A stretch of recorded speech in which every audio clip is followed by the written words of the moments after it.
Donc, ça me fait plaisir de vous présenter un court bilan là, des travaux au pôle. Je vais essayer d'être aussi bon que les conférenciers invités puis m'en tenir à mon temps. Le pôle a débuté ses activités là, en 2018. Donc, lorsque la cimenterie mécaniste a débuté sa construction en 2014, la MRC du Rocher-Percé s'est interrogée sur les façons de maximiser les retombées de la cimenterie. Donc, les emplois, la sous-traitance, c'était bien, mais comment on peut faire pour maximiser davantage les retombées économiques de ce grand donneur d'ordre-là? Il y a une étude qui a été réalisée par l'IREC, puis la conclusion, dans le fond, de cette étude-là a démontré que si on captait le carbone qui allait être émis par la cimenterie, puis on le valorisait, bien, on pourrait créer une chaîne de valeur autour de la cimenterie, donc amener des nouvelles entreprises, amener des emplois nouveaux aussi en région.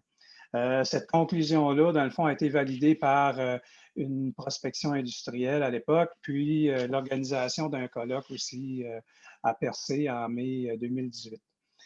Suite à ça, le pôle s'est mis en branle, puis j'ai été embauché comme directeur général en novembre 2018, puis on a aussi M. Pierre Sanchagrin qui a été engagé, lui, en février 2019. Donc, au pôle, on est deux employés. Le pôle, c'est quoi? Qu'est-ce qu'on fait? Qu'est-ce qu'on a comme objectif? Donc, le pôle, c'est un outil de développement économique régional qui vise là, à utiliser la cimenterie comme un catalyseur afin de mettre en place une symbiose industrielle en substituant une partie des carburants fossiles qui sont utilisés et en captant puis en utilisant le CO2.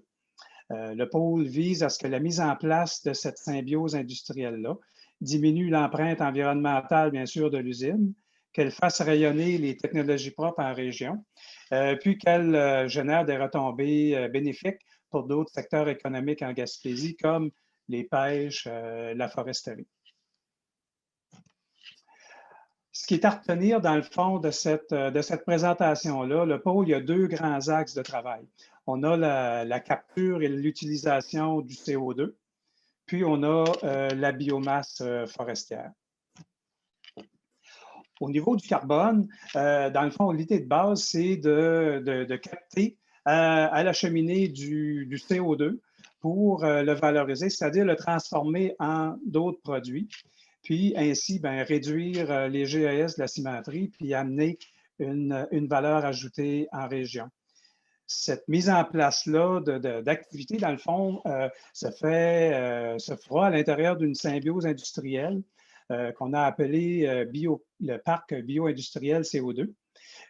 Puis, on a comme objectif, bien sûr, en travaillant là-dessus, de devenir une référence en termes de valorisation du carbone au Québec. Les démarches réalisées jusqu'à maintenant, bien, en premier, il a fallu se familiariser, bien sûr, avec le procédé de la cimenterie, avec les technologies de capture et de valorisation du carbone. C'est un domaine qui est en plein développement, c'est nouveau pour tout le monde, ça fait qu'il a fallu se faire une tête comment ça fonctionne. On a aussi, on participe encore présentement à une étude là, avec Innofib dans le but de déterminer, dans le fond, les meilleures options là, de symbiose industrielle à mettre en place. Puis, on a participé, Denis en a parlé brièvement tout à l'heure, mais on a participé à un appel à innovation avec Ecotech qu'on a appelé InnoPlus. Et je vais en parler tout à l'heure. Et puis, dans le fond, tout ça pour aboutir avec le choix ou la discussion sur le choix d'une technologie pour faire cette capture-valorisation du carbone. Quelques mots sur la démarche InnoPlus. Denis en a quand même parlé pas mal, je vais être plus bref là-dessus, mais dans le fond, cette démarche-là, InnoPlus, s'applique à différentes entreprises, puis cherche à trouver des solutions à des problématiques qui sont vécues par les entreprises en faisant appel à des technologies propres. Donc, en février 2020, on a lancé, dans le fond, au tout début de la pandémie, on a lancé un appel à projet international avec Écotech Québec et Ciment Mécanisme. Donc, le but, c'est de recevoir des propositions, des solutions sur la capture et la valorisation du carbone. On a reçu comme ça 43 propositions en provenance de 10 pays. De ces 43 propositions-là, bon, on les a analysées, tout ça, on en a présélectionné 15 afin de cheminer, voir un peu plus là, le potentiel qu'il y avait. On a passé ces 15 technologies-là en entrevue, puis on en a sélectionné, dans le fond, 6. Fait que là, présentement, on est en train on est en discussion avec, dans le fond, une technologie là, qui va servir, dans le fond, à notre projet. Les prochaines étapes qui s'en viennent au niveau de la capture, la valorisation du CO2, bien, on va avoir, selon justement la technologie retenue, bien, on va avoir à préciser les paramètres pour pouvoir implanter le projet.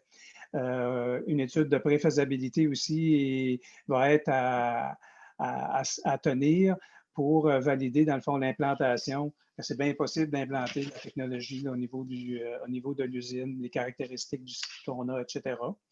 On aura à monter, bien sûr, un montage financier pour le projet, arrimer les options possibles là, de valorisation. Puis, on aura aussi à définir, dans le fond, des besoins où on va faire notre valorisation du CO2. Bien, à partir du moment où on va en avoir en main, bien, on va être en mesure de définir c'est quoi les caractéristiques physiques du parc qu'on va avoir besoin.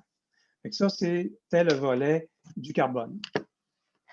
L'autre volet, biomasse forestière, dans le fond, l'idée de base qu'il y a derrière ça, c'est que le procédé de la cimenterie permet, dans le fond, l'utilisation de carburants alternatifs, dont la biomasse forestière. Avec ces carburants alternatifs-là, on cherche à diminuer, dans le fond, la consommation de coke de pétrole et de carburant de la cimenterie. Présentement, on a en région des surplus de sous-produits, que ce soit en usine, que ce soit en forêt, on a de la biomasse forestière résiduelle de disponible pour des projets. On a, dans le fond, ce qu'on veut faire, c'est utiliser la cimenterie comme bougie d'allumage pour préparer un projet, puis après ça, bénéficier de cette chaîne d'approvisionnement-là pour lever d'autres pistes, justement, pour d'autres projets potentiels, parce que les démarches que le pôle fait présentement, on lève, dans le fond, des opportunités. Il faut commencer par en structurer un pour pouvoir, après ça, regarder à établir d'autres choses. Donc, ce qu'on va viser avec ça, oui, il y a la diminution de l'empreinte de l'usine, mais aussi, ça va être de développer, à partir de biomasse, des carburants pour une utilisation locale, comme par exemple pour les bateaux de pêche, pour la machinerie forestière, etc. Donc, c'est ce qu'on a comme objectif. Les projets qu'on a, dans le fond, dans les cartons, même ce projet-là était initié avant l'avenue du Pôle, c'est un projet d'utilisation de la biomasse avec Ciment Mécanisme. Donc, les parties prenantes de ce projet-là, on a bien sûr la cimenterie, les Premières Nations et les coops forestières régionales. Ce projet-là vise l'utilisation de 100 000 tonnes sèches de biomasse qui permettrait de substituer 30 du coke de pétrole puis de diminuer de 150 000 tonnes annuellement les GES de la cimenterie. Où on en est rendu, dans le fond, avec ça? Bien, il y a eu une étude de préfaisabilité qui a été complétée. Il y a une étude de faisabilité qui est en phase de finalisation, mais on va aller vraiment à l'étape présentement de validation. Au niveau de la biomasse, comme je disais tantôt, on s'intéresse aussi à d'autres voies de valorisation de cette biomasse-là, comme par exemple par la voie de la pyrolyse, de produire du biocharbon, du syngas et aussi du biodiesel. Donc, ce qu'on cherche à faire, c'est d'utiliser vraiment la cimenterie pour nous amener vers un tremplin pour faire d'autres types de projets aussi en région. On a une collaboration avec l'industrie forestière aussi qui est amorcée parce que bien sûr, ce n'est pas le pôle qui va gérer la biomasse. Il faut qu'on travaille ces projets-là avec l'industrie. Puis, présentement, là, on est rendu dans le fond à cette étape-là. Puis, on va avoir adressé plusieurs questions. Tu sais, quand on veut faire des projets comme ça d'utilisation de biomasse, bien, comment on s'assure d'avoir de la biomasse annuellement récurrente à un coût accessible pour faire des projets. Fait qu'on a plein de choses comme ça, plein de questions qui vont être à répondre.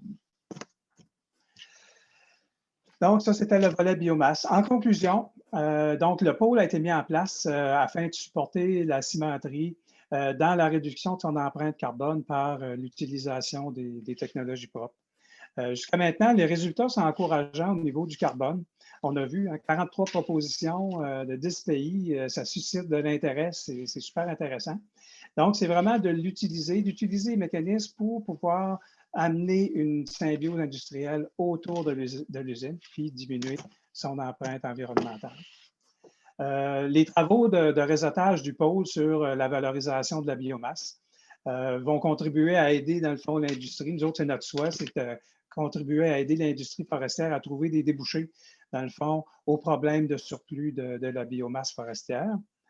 Puis, ce qui est le fun aussi, présentement, c'est que les travaux qu'on fait au pôle, autant au niveau du carbone qu'au niveau de la biomasse, bien, on est aux mêmes places que les autres projets en Europe.